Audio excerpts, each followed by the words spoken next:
नमस्कार मित्रांनो, तुमच्या सगळ्यांचं स्वागत आहे स्पोर्ट्स विथ मिस्टर जय या युट्यूब चॅनलवर. व्हिडिओच्या टायटलवरून तुम्हाला समजलंच असेल आजचा आपला विषय काय आहे.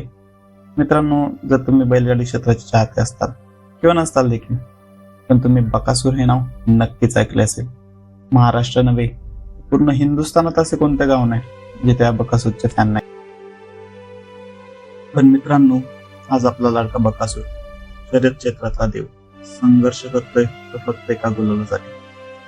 तसं संघर्ष आणि बकासूर हे नातं फार जुनं आहे बरं का. संघर्ष हा बकासूरला अगदीच जन्मल्यापासूनच आहे.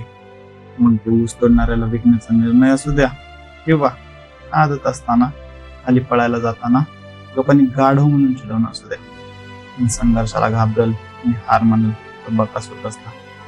जेव्हा जेव्हा अस्तित्वाचा प्रश्न निर्माण झालाय, बकासूरने आपली आणि आपल्या मालकाची मान कधीच खाली जाऊ दिली नाही.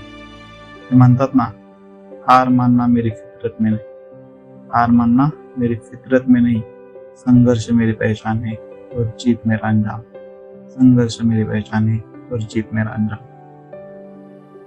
मित्रांनो, या संघर्षाच्या काळात नशीब पण कुठेतरी हुलकावणी देताना दिसते.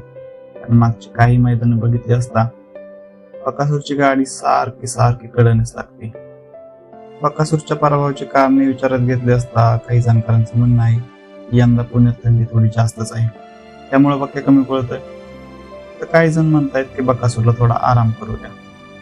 तर काही लोकांचं म्हणणं असं देखील आहे की बकासूरला रेग्युलर पळवा, जसं आधी 2-3 दिवसांच्या गॅपने पळवायचं. तुमचं मत काय आहे कमेंट मध्ये नक्की सांगा. पण मित्रांनो, बकासूर नक्कीच कमबॅक करेल, पुन्हा त्याच जोशात आणि त्याच ताकद. पण थांबला म्हणजे संपला असं नाही.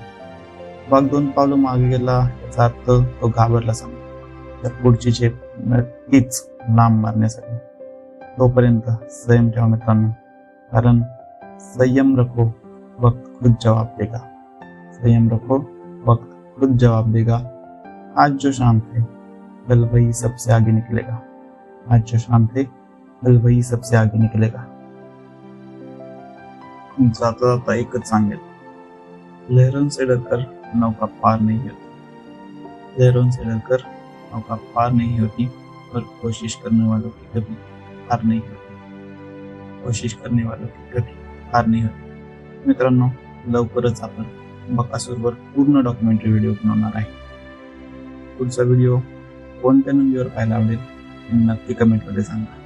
व्हिडिओ आवडला असेल तर चॅनलला सबस्क्राईब करा, व्हिडिओला लाईक करा आणि तुमचं मत कमेंटमध्ये सांगायला विसरू नका. धन्यवाद.